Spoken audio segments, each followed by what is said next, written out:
God, I gotta stop disappearing. And that last game screwed me up. This is new. Tell me I got something good to review this time. Oh, okay. Oh wait, let me deck myself out with this one. Alright, let's go. Shut up and sit down. Hey guys, what's up? This is Christian here. I know I keep disappearing. Sorry, life is a bitch, but there's not much I can do about that. Now that we got that out of the way, it's time to review Borderlands 3. Now, let's first off just get this out of the way. Another game with a 3 in it. Oh my god. Well, that's what happens when the year happens to have 2 of them. And at least this one I don't have problems with. Sort of. Anyways, this is going to be as much of a review as I can give of this game due to some problems with me having to talk about the story. So, to get some quick things out of the way, I can't fully talk about the story. I'm going to give a brief synopsis of it. So when I go into the story section, it's not going to be as broken down as I normally do it. And that's just because there's no way to talk about the story without mentioning the spoilers. So what I'm going to do for that portion is it's going to be its own separate video, because I also feel that that video could be a great place for me to rant about some things in the story, plus other elements that this game did struggle with. That doesn't mean there isn't a flaw section like normal, but I feel that this is important to bring up. So, after all of that, how did Borderlands fare? Let's find out, starting with the story, sort of. So, to avoid many spoilers, I'm just going to sum it up the basic way the games have summed up their stories. If you don't know what I'm talking about, Marcus has basically, in every game, summed up what the past adventures of Borderlands have been. For an example, the first game was referenced that 4 vault hunters hunted a vault. That's it. That's the story. So in Borderlands 2, what were we doing this time? We were stopping someone from opening a vault. So what's the third game doing? Well, in this one, we are trying to beat multiple people to this vault. Or if you want to give me better, these multiple people, the COV, otherwise known as the Children of the Vault. Basically from there, that's as much as I can give you because there's a lot of spoiler territory in this stuff. But let's just say this, the story ain't so great. I summed it up the same way Marcus did, so let's move on to where this game actually shines, the gameplay. So, let's talk about where it improved, because Borderlands 2 to 3 is a giant jump for a lot of people. If you've never played a Borderlands game, this game by far will be a great experience for you, but that depends on where you come from. If you come from the first-person shooter genre of like Call of Duty, Battlefield, anything like that, this will feel like a weird home for you, as Borderlands takes more of a cartoony but also more of a satirical take on those kind of games as well. Hell, half of their guns are almost references to things like that. There's a gun in the game that references Doom, so I mean, yeah, they make fun of a lot of stuff, but they also pay homage. And that's where I think the game shines in its improved gameplay. The first thing that it did amazingly is that if you've never played a Borderlands, this is a good game to jump on it, just like how Borderlands 2 was. Because even if you don't want to have ideas of what the story was, you don't have to. Everything is summed up in the beginning, and if you meet characters that you don't know, there are countless channels out there. And I'm just saying this because it's true.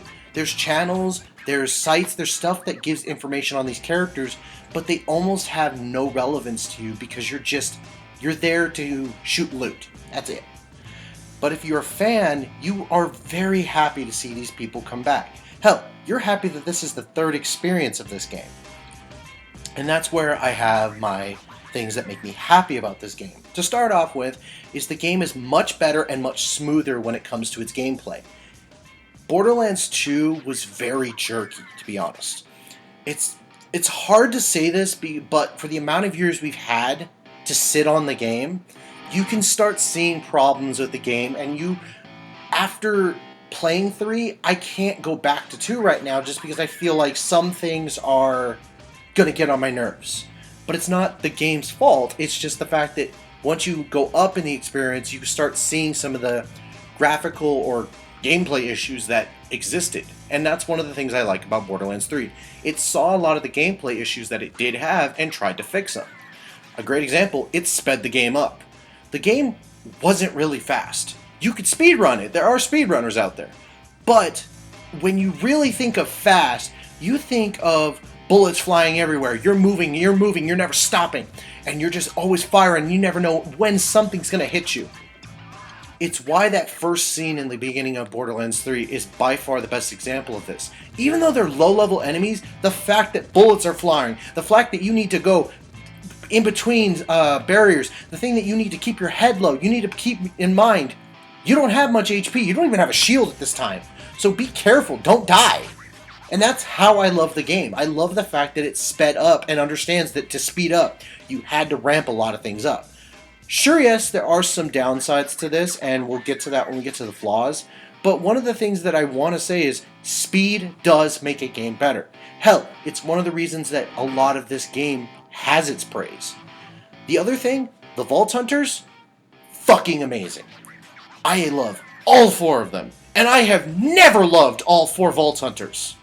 But I think it's a weird love. Like, Amara by far is my favorite Vault Hunter because I have always played the melee builds in this game. I'm a fan of Brick, Zero, Krieg, Athena, and now Amara joins that category.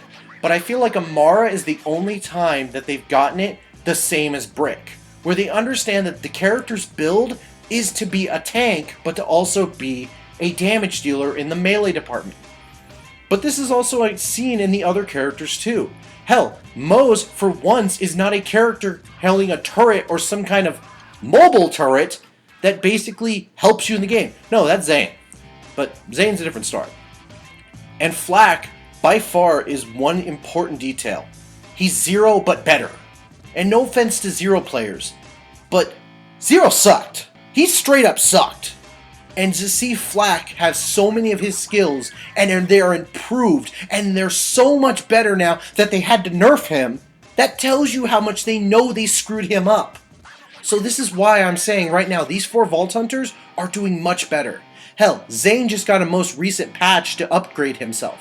Zane may have not been doing so good, but Zane has some qualities that make him a really good Vault Hunter. And hell, the fact he's also, I think, Irish or Scottish. I might get attacked on this one. I swear he's got to be Irish. I feel my Irish blood's kicking me if he's not. But the fact that he is Irish, it's really cool. I like that about characters, and I like all the voice actors who did. Hell, I didn't even know Flak was a YouTuber. I also love the fact that every Vault Hunter has their own unique quotes or unique things that they say, like in pre-sequel. I'm sorry, Borderlands 2 is so boring without this. And now I can't go back. Because when I was playing pre-sequel and then went back to Borderlands 2, the fact that the world was so quiet because they won't talk is problematic.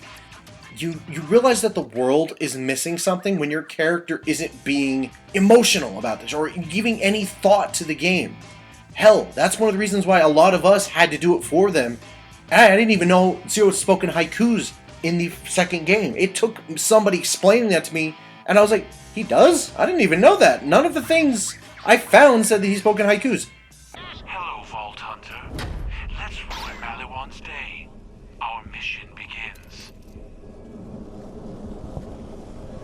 Something familiar about that one. I think there was like an audio log, but even then, I couldn't hear it in the game. He never spoke in a haiku. So yeah. This is what I love. I love the fact that we're getting the voices of these characters. We get the pizzazz of whatever they represent in their character. And then just for fun, we also can see what kind of character they are. From the fact that Zane is a crazed madman who definitely represents his brothers, where Amara is like a peacekeeper. Even though she can get violent as hell, she understands that there are people out there who need love and affection. And that's what she's good at. Hell, Mose is just a bitch of the fact that she only cares about her and Iron Bear, so it's kind of hilarious. I am on an unending hunt for the glory of... Oh, as in right now? I am working with Lilith and the Crimson Raiders. I also love one other tiny detail, which is the customization that these Vault Hunters can get. Now, customization isn't as great as we want it to be, but it's getting there. I love that we can change our heads. I love the fact that we can change our skins. I love the fact that we can change our colors add emotes, add accessories, add weapon skins, add you name it, we have it right now. We're not fully there to customizable Vault Hunters yet, but give it time. We probably are going to get there soon. There's enough Vault Hunters here now to build a game like that. But if Gearbox doesn't want to go that way, it's fine. They don't have to. But understand, Gearbox, that is something we are looking for. We do want a Vault Hunter that we can make our own. Hell, one detail I love is that with Flak, I can name his pet. Understand how important that is. I can't affect this pet any other way than picking a different variant of it. But the fact I can name it tells me that this pet is mine. Not Flak's, mine. And that's what makes naming characters important. Even though you can name your Vault Hunter, you never felt like the Vault Hunter was yours. But the fact you can name a pet as well tells you that Flak and the pet are yours officially. Now, one other very important detail that they've changed, and I complained about it the multiple times I've had to play Borderlands 2. The AI sucks in that game. And the only reason it sucks is it is an older game, so you have to look at that from the standards of, okay, well, AI has improved to the point where now enemies shouldn't just be running at you trying to just get bullets in their chest. Well, now we've got enemies who will jump at you. We have enemies that will instantly melee you. We have enemies who sporadically will run around the stage and you don't know if they're going to attack you. You don't know what they're doing. Hell, there's enemies who do long range, short range, close range, whatever kind of range to you based on what you're doing, which is the input we want to an enemy AI. This is one of the reasons I love the COV or the Fanatics, basically, because they're my favorite enemies to fight, because you never know how they're going to react to you. At one time you might see them shooting at you, the next minute you could get kicked by one because you're up close to them. You never know. I've had a few run away from me as Amara, and I'm like, get your ass back here, and then I'll be kicked or striked by someone else, and I'm like, what the hell? So, I love how much they've changed the enemies in this game. It's such a better improvement than 2. I also love the fact that no fucking enemies are bullet sponges anymore. There might be a few that fall into this category, but it really depends on your build, because if you're not building damage, yeah, you're gonna be a bullet sponge. I know this because the amount of bullets that I've wasted with Flak, but at the same time, I wasn't building damage with my Flak. I was building more health regen, so I was more focusing on getting tankier than focusing on the damage portion of my side.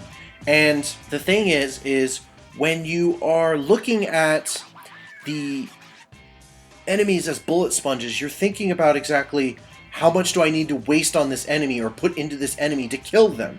Well, when you see the tick bar go down, down, down, down, down, you know for a fact that enemy is not worth all those bullets you're wasting from like your SMG. So think about your gun pad. Think about which ones you're using on them. I love this. I love this so much. I especially love the fact that the HP bar is now separated into segments, so you can see how much you influence the enemy. This is by far the best way they've improved the UI with the enemies. Also, I love the fact that enemies now, they can have armor, or they also can just be shields. This is crazy, to be honest. I'm not kidding, because, okay, armor in the first game sucked, because if anybody had it, they just were fucking pain in the ass to hurt. And then the second game, when they added corrosive, okay, too many goddamn robots ruined that. But corrosive was a very useful thing.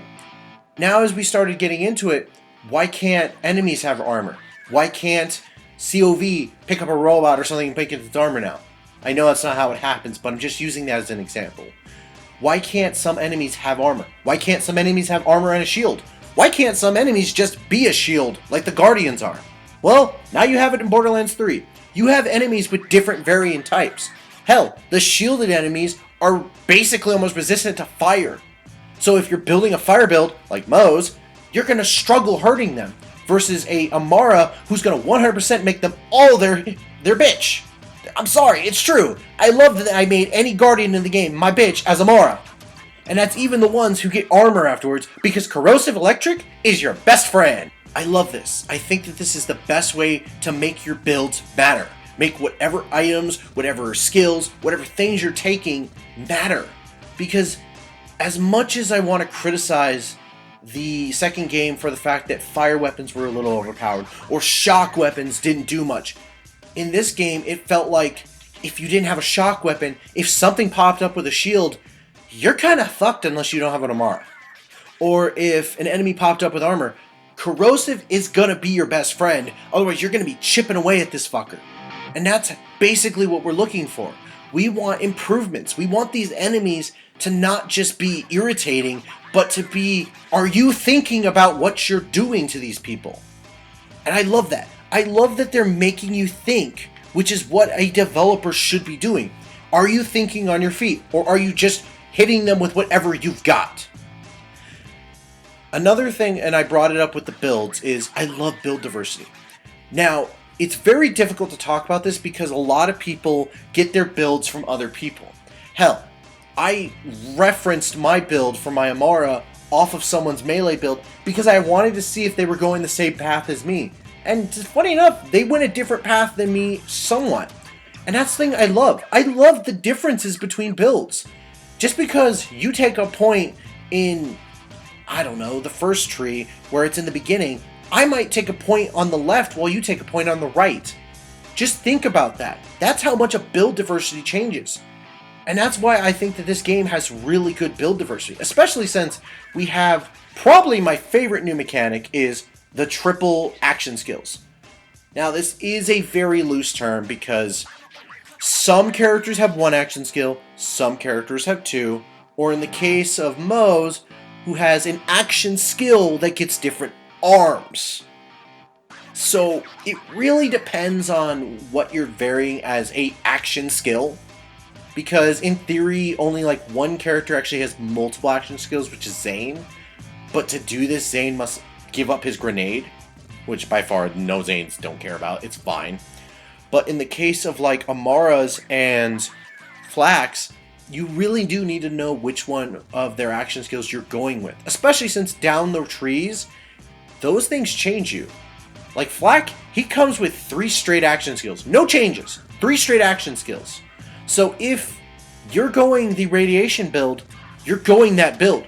You must make sure that you're augmenting yourself to the augments you need. If you're not building your Flack to what your standards are. But then that's also where, if someone's critiquing you about that, why not try it? See what it does.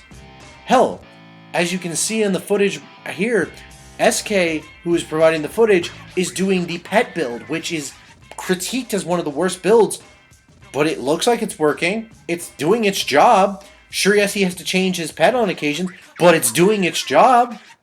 And that's what I love. I love that these builds are so diverse that you can't say there's a bad build. You can't say that there's a build that's so horrible that it struggles. All it takes is, what skill or what combination do you think works? And that's what I'm looking for.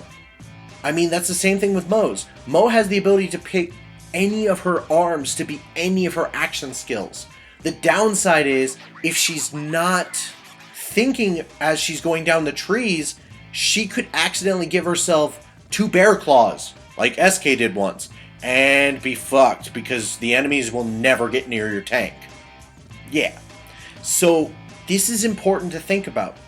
What are you getting in your build diversity, and how are you trying to make it your Vault Hunter? Because that's the important part. You could put up online what your build was, but I'd rather somebody else say, I like that build, but I'm going to do it differently. And that's fine. That's what Borderlands is supposed to be about. There are crazy builds out there. Hell, there's 2 channels I know about, Killer 6 and Jolts Dude, that I think for a fact are the best 2 channels to go to because they do build diversities. They show off builds. And this is even from Borderlands 2. They even gave me a joking idea in Borderlands 2 to do a full manufacturer build where I just did one manufacturer. And it was fun as hell. It was a pain in the ass, but it made the game better. And that's why it also leads into my next thing. The manufacturers, oh my god, they're so much better. Oh my god, you can tell the difference fucking now, finally! Now, I know this is a critique because back then it was very difficult to tell the difference other than it being plastered on the gun. But sometimes you couldn't tell what was a TDR or what was a, I don't know, a Jacobs at the time. Because even though Jacobs looks old and looks like a regular shotgun, sometimes TDR looked the same. And it was very hard to tell. Hell, Bandit had the same problem sometimes, because Bandit guns are just stolen guns. How do you circumvent that? You pretty much make it obvious now that this is Hyperion, this is Torg, this is this. Basically, as you go down the list, you can tell what's what gun. Hell, COV is the obvious one because you can see like the purple fluid and everything, looking like the guns have been augmented by aliens. And they're not. They're pretty much augmented by the Children of the Vault, but still. Think about that. That's detail that needed to be in these guns. Because now when I pick up one of them, not only do I know what the effect of the gun is, based on what I just picked up, I obviously know what I'm expecting from these guns. And we also have returning manufacturers. Hell, Atlas is finally back. And that's important to think about because they were one of the most powerful guns back in Borderlands 1. And after the drop-off from them in Borderlands 2, it's nice to see them back. I just feel like the one problem they have is Vladoff took their spot. So, yeah, they got some time to build themselves up. And that's why, to me, they're kind of the weakest gun, because there's no real reason to run their gun. But, I don't know, maybe I might be critiquing myself on this. I mean, I've seen some Atlas builds where they're fun, so who knows? I would say right now, just as a hypothetical, the manufacturers are all good. My favorite right now is either COV or even just Jacobs, depending on what my character is, because they both help out. I mean, Jacobs are amazing on flak, no matter how many times you look at it. And I would just say, if you're going to do more with these manufacturers, really go all out next time. Make it obvious, but make it better. I want to see what crazy shit you come up with these guns.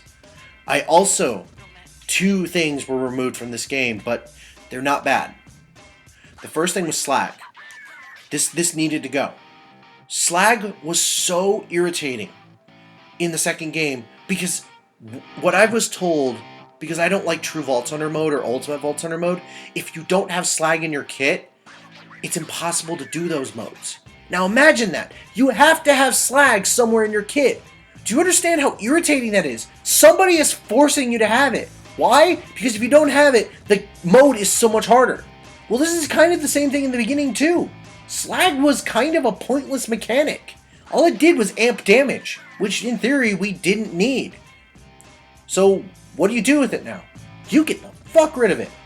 It was a useless stat element that I think did not need to exist. To me, it was a wasted element, and I'm so glad it's gone. Hell, I'm happy that Cryo took its place. And Cryo was barely an elemental type that I even saw in this game, but even when I did, it did work. Hell, it's okay, and it's a little bit better than it was in pre-sequel, but still. Slag, no, we don't need that back. What I am sad to see go, though, was Explosion. Okay, let me be careful when I say that. The element of Explosion. See, Explosion was now changed to splash damage, which sucks, because Explosion has been around since the first game, and I remember my explosive brick. It was so fun. And now that it's gone, it's like, those memories, man. And that's the important part I bring up about that. Splash damage is much better, and a much better term for it, because now you can take fire, corrosive, radiation, or even shock and add splash to it to add more to it. Oh wait, did I say something? Did I say radiation? Oh yeah. Radiation is one of the newest elements. And let's talk about the tiny detail about it that kind of bugs me. See, radiation's biggest thing is that it spreads when it is used. And that, I believe it amps damage like Slag does, but it's hard to tell. It depends on what happens with it. But I've noticed that radiation is basically just corrosive from the first game. And if you don't know what I mean, in the first game, corrosive didn't do what it does in the second game, where it melts armor. No, it spread like a disease. That's all it did. You hit someone with corrosive, the next 2 people were getting corrosive, that person died. It's kind of hilarious. And the fact they put it into radiation, that works. I'm fine with that. Hell, that finally distinguishes what's corrosive and what's radiation. Though it is kind of sad that they went back to this mechanic, but oh well. It was bound to happen, and yeah. Now, one other amazing change, and I'm sorry, this needed to be in the game, basically I'd say in pre-sequel. The fast travel is now built into the menu. All you have to do is have at least established some kind of link with Sanctuary, and you can fast travel anywhere in the game. Now, I also state like on certain maps where Sanctuary isn't used, you can fast travel to any point you've been to with the Saturn ring. I don't know what to call that, I guess it's a home or whatever, but basically if you see that symbol on the map, you can fast travel to it. This was needed. Do you understand how much running around we did in that game? Basically running to and fro from missions. This was so useful. So useful, especially since you did one thing that fucking scared me. You made the maps bigger. I love big maps, but god damn, I got scared half the time we opened a map. The minute I opened the fucking Jacobs map, the first map on Eden 6, I almost cried because it was so huge, and it's not even that big. But understand that that's insane. That was how much they wanted us to go. And hell, SK had fun making fun of me because I got lost half the time. And I don't understand how, because I was really going off of the mini-map. So yeah, just think that. These maps are huge. So they had to do something. So the fast travel built into the menu, so much better. Thank you.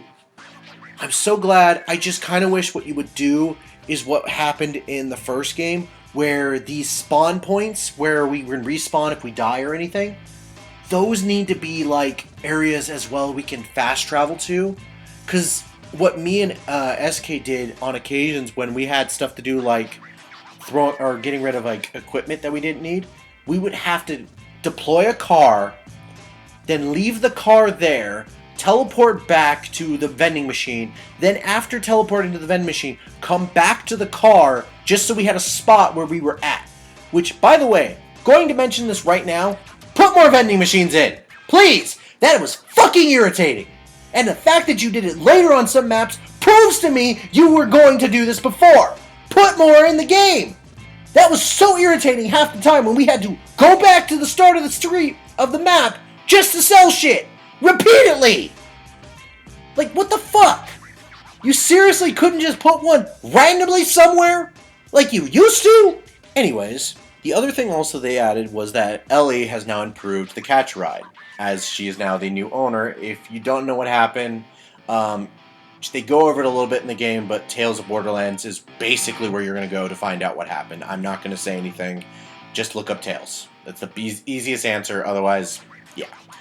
But I love how much the vehicles have changed now, because with the vehicles, basically my favorite part, we have 3 different kinds of vehicles, but they're all customizable to your liking.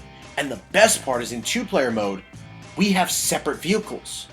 So this means even though I have a certain taste of vehicle, SK can do a different vehicle as well, meaning that we don't ever impact each other's vehicle design.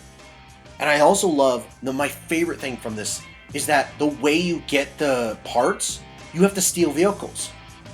So, kind of Borderlands 3 took something from GTA.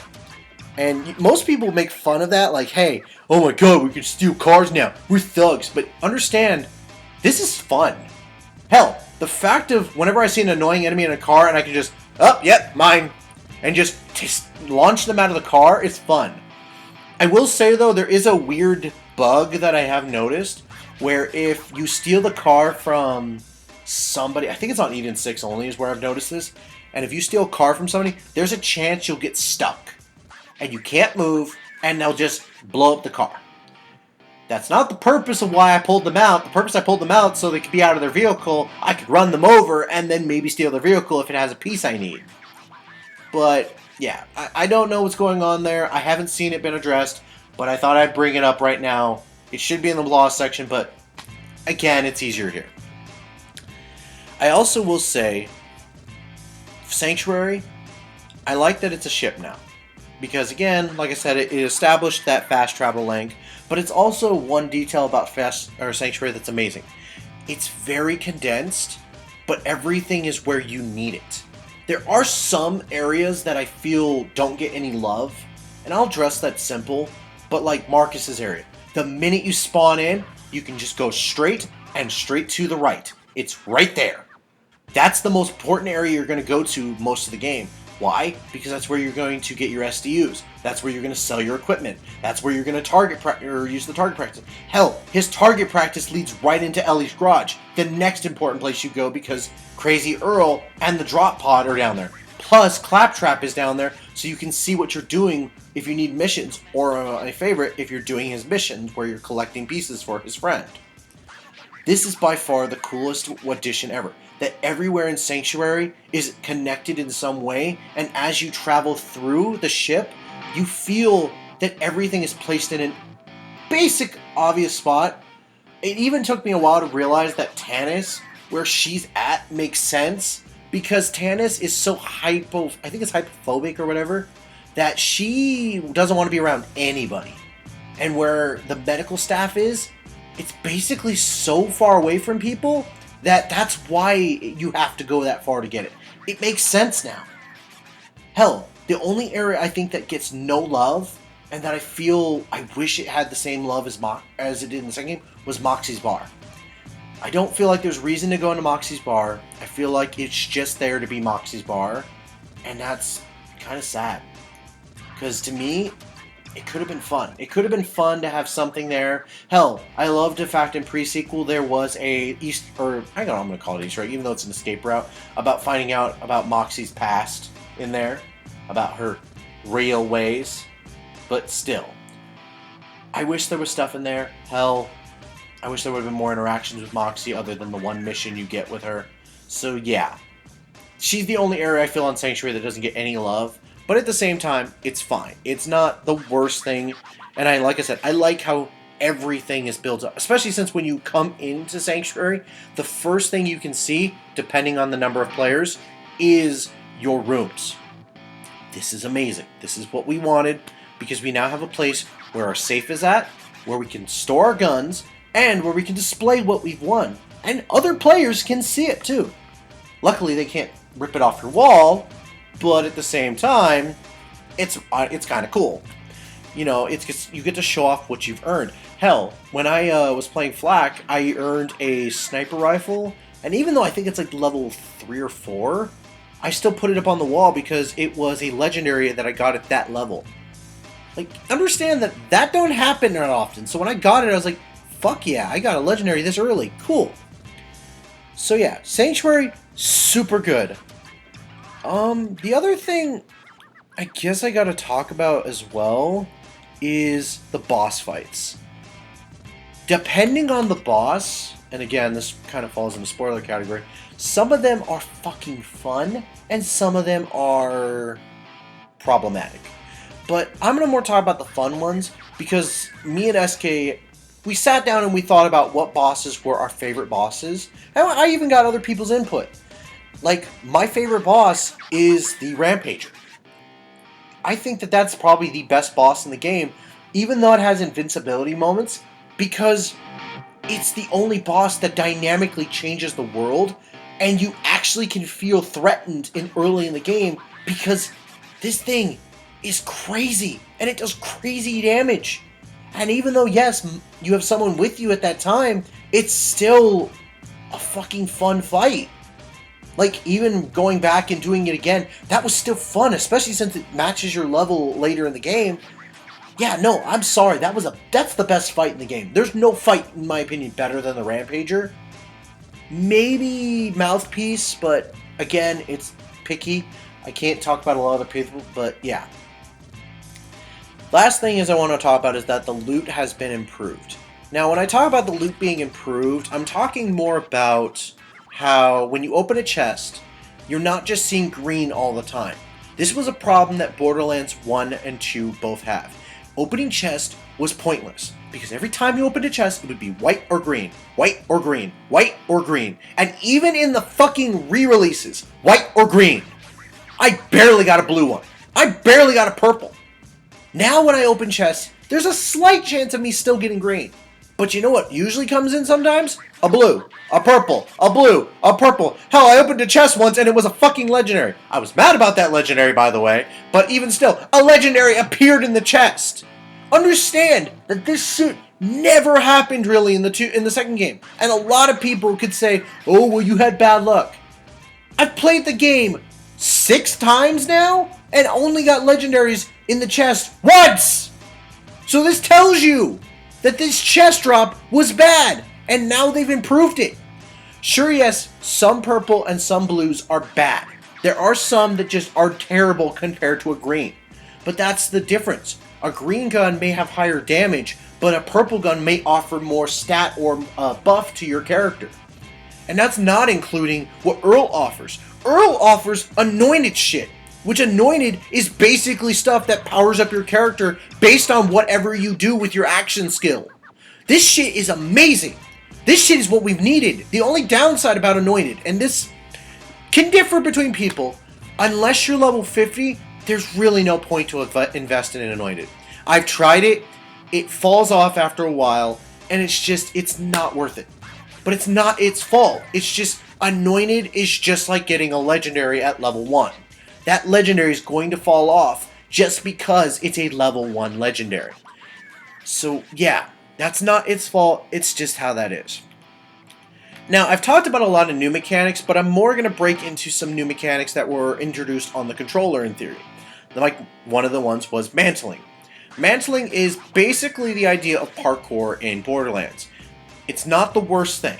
Hell, I think it's actually really good to add verticality to the game, since pre-sequel did add that with the, I guess we can call it the double jump or the oxygen jump, whatever you want to call it.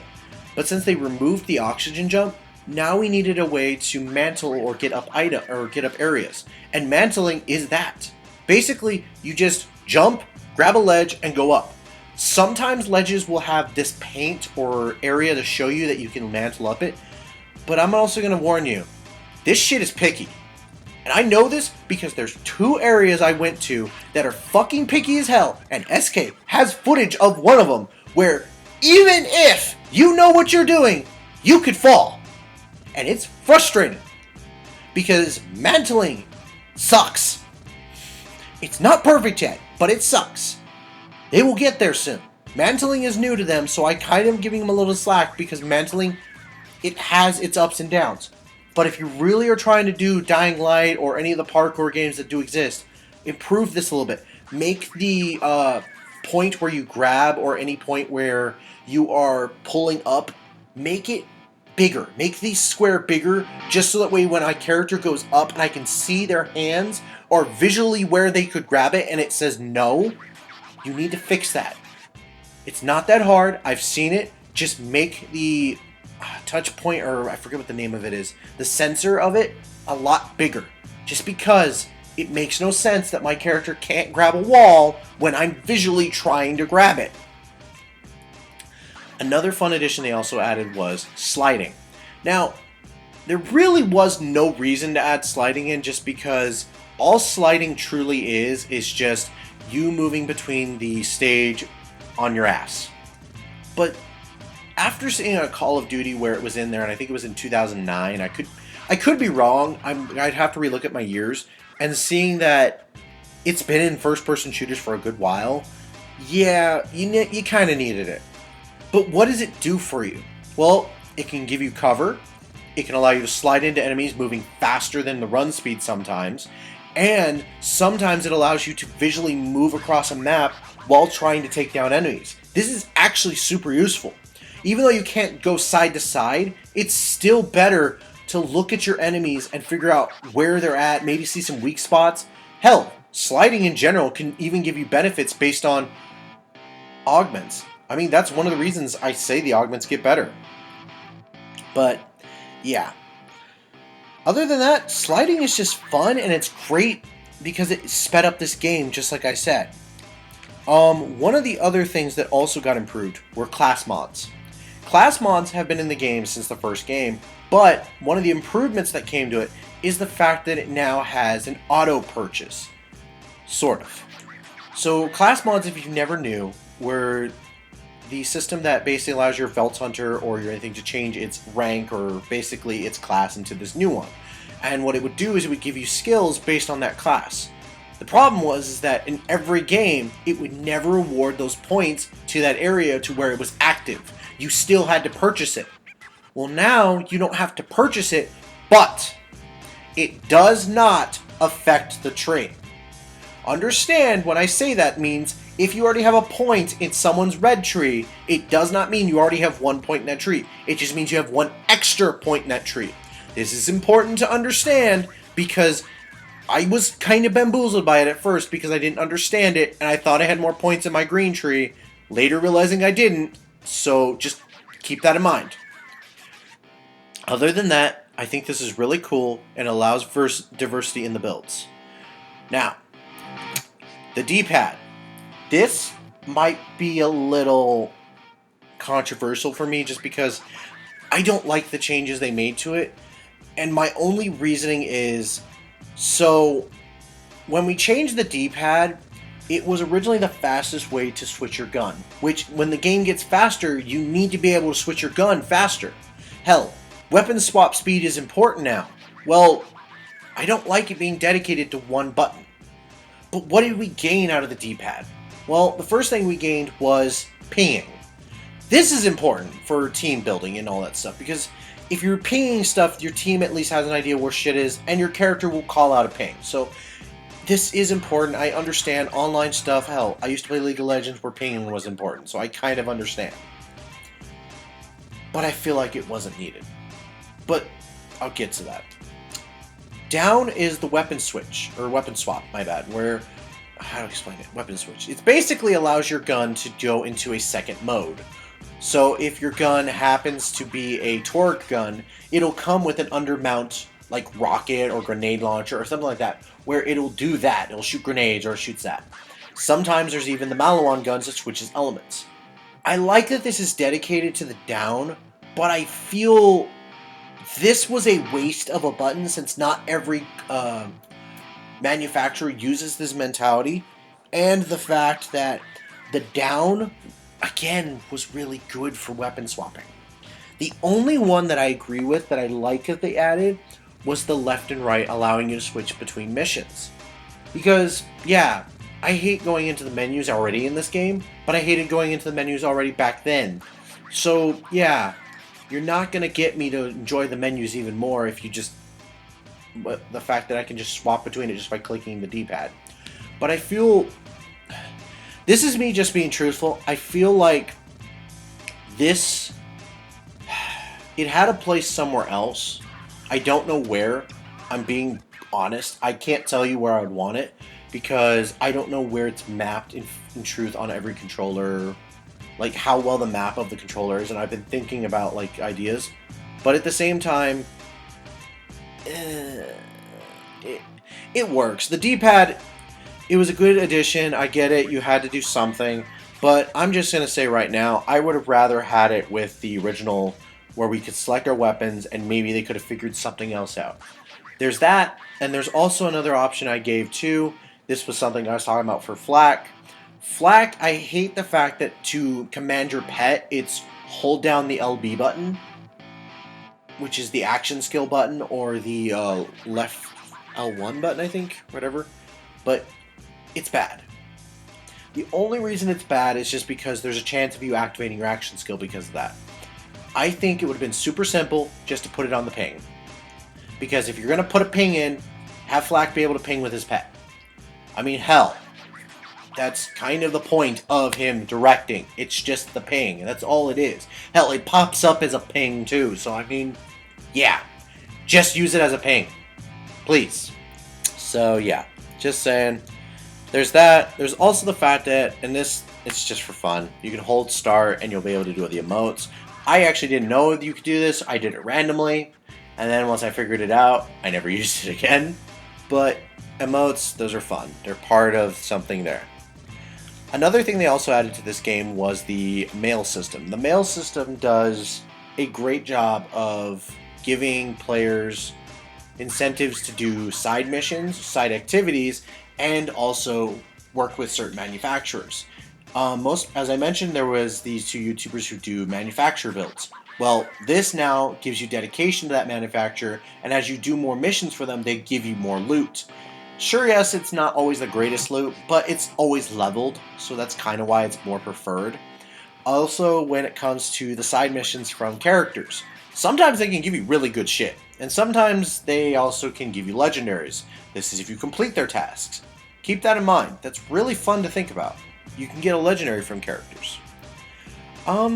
Other than that, the other thing I'm going to give, as a note right now, this is a tiny spoiler warning. This is what you get for beating the game. If you do not want to hear this, please skip ahead to this time right now. I'm going to give you 3 seconds. 1, 2, 3. Now they add to the game Mayhem Mode. This is by far my favorite new addition. I hate Ultimate and True Vault Hunter mode because I feel like the numbers just get stupid. And no matter how much more I see a gun do 1,000,000 damage, it's still doing the same damage as a gun from the original mode. No matter how much you try to tell me, it doesn't. I think that they're dumb modes, but Mayhem mode on the other hand, that's what I'm looking for. Because it adds 3 things that you don't even think about. First thing, you have the ability to gain multiple experience, which does help a Guardian rank. Which I'm not going to go over too much, but just know the Guardian ranks, they do go for your experience. Another thing that they also add is that they add more of a challenge, as every enemy will be scaled to you. This is the same thing as Ultimate Vault Hunter mode, or True Vault Hunter mode, my bad. And I love this. I love that every enemy can be scaled to you. I also love the fact that when you beat the game and you do Mayhem mode, it also increases the loot drop. Hell, it increases a lot of shit. And that's one of the things I kind of appreciate, and that's kind of what I want. I want this shit most of the time. So yeah, Mayhem mode, definitely add. Definitely needs to be in the game. Definitely needs to be much better. Don't ever take it out. Keep this in. You got a sold player for that. Gameplay is always a long one. Oh well. Let's move on to graphics. I'm tired of talking. So, Borderlands has always had a cel-shaded art style that has never changed. It's always been the same since day one. And one thing that I've always loved is the fact that they find ways to make details stand out, and you never think about it. And that's the thing I love about cel shading. Cel shading is probably one of the best ways to basically build a game while trying to give more detail as well. And they did an amazing job. Compared to the Handsome Collection, this is an amazing jump. Hell, the detail in faces, whoo, that's better than any fucking amazing game. And I'm sorry.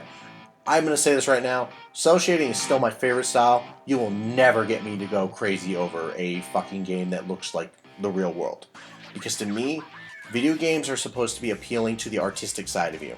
If you are going crazy because you can see the sweat or anything on a character, you're going too much into that realistic standard.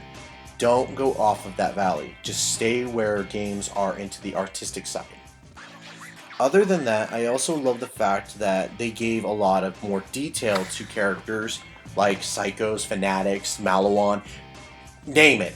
They all have so much detail to their characters that I could not stop loving them. From the fact of a Nog just being basically a tink on a skateboard, or the fact that a tink is basically the midget from the game, or from the second game, just without his mask on. Hell, the Fanatics, how much detail went into every different model. Hell, the Psychos, how many went into each model. These are amazing. This is so fucking cool. I love all this shit. This is how much I paid attention to this shit. And I normally don't care. I like just walking around shooting them.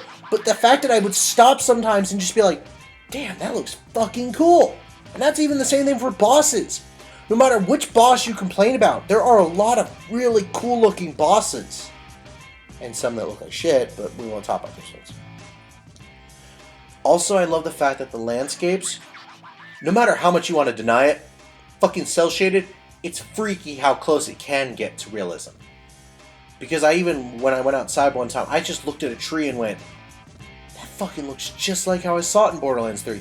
And they just use cel shading to do that. They use cel shading! So understand, that is why I love cel shading. It does a great job of conveying real life sometimes, and it does a great job of just amazing you with art. Sorry, art nerd enjoying himself. Yeah, like I said, graphics are not that big because the graphic jump for Borderlands, it's there. But it's also one of the things that, for me, kind of hurt the game. Well, sort of.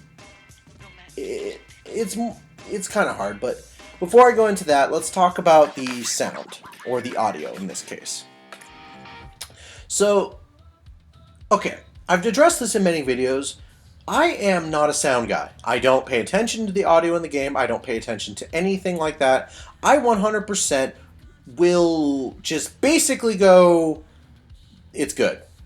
This is the one time I will tell you I was paying attention 100% to every bit of sound in this game. From the fact that they got certain voice actors, to the fact that their characters were talking, to the fact that I never really turned the game off or the sound off unless it was a scene I already saw.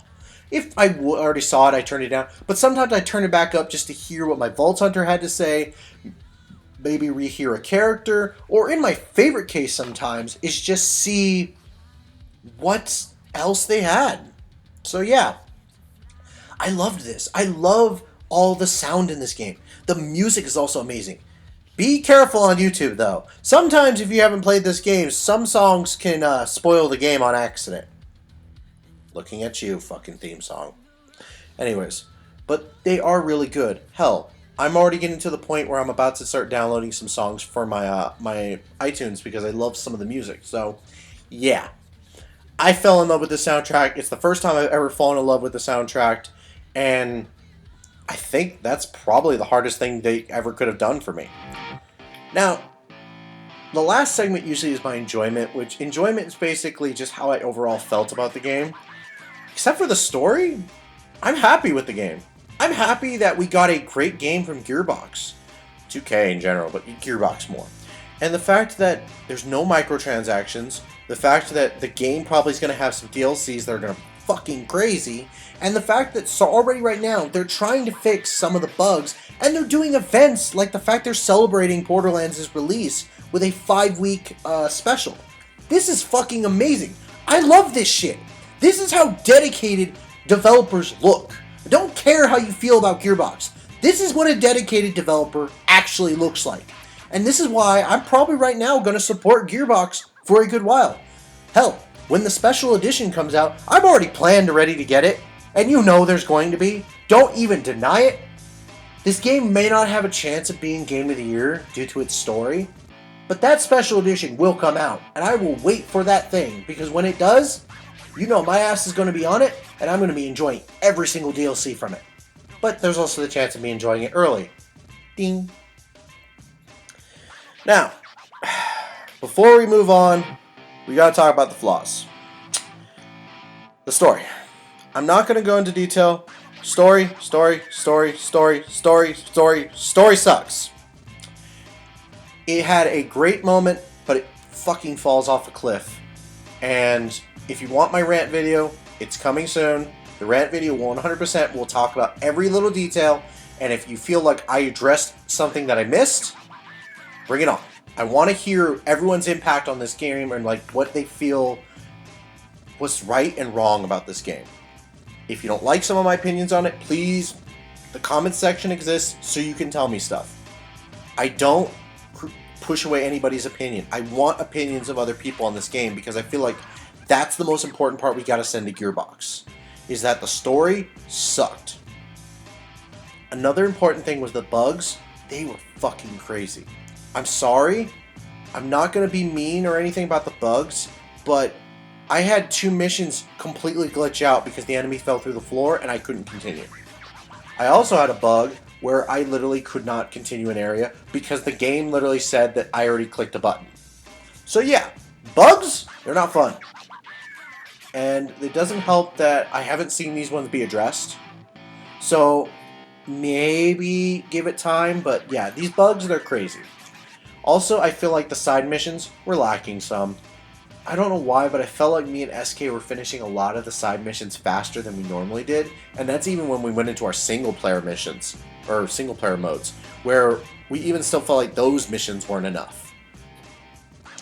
Another other thing also is the fact that guns they fall off after a while. They just start becoming pointless, and the amount of explosions you get they don't add up. They don't amount to anything.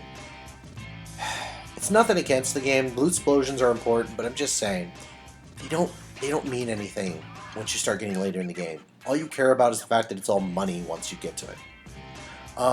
Also, 2-player mode needs to be addressed. The fact that the menus are so goddamn laggy, you need to fix that. You need to fix that! Because it's so difficult to play with your friends on couch co-op, which you dedicated to, and yet that. Plus, another tiny detail. Why is it only 2-player mode? The Handsome Collection and the re-release of Borderlands have 4-player mode! What the fuck? Are you seriously telling me you can't fucking put in 4-player mode for Borderlands 3? Don't act like you can't. I know you did it for the past 2 games. So please put this fucking thing in finally. I'm getting tired of the game not coming in with it for couch co-op. Because I'm sorry, I'm one of those people who plays with my friends at my house. Because that's how you're supposed to play video games. Not online with your friends. Sorry. This is what the rant video is going to be like, so just be prepared. I have a lot of problems. Another thing I also didn't address, but I did want to bring up. The Easter eggs in the game, really, really fun, really hard to know about unless you actually look them up.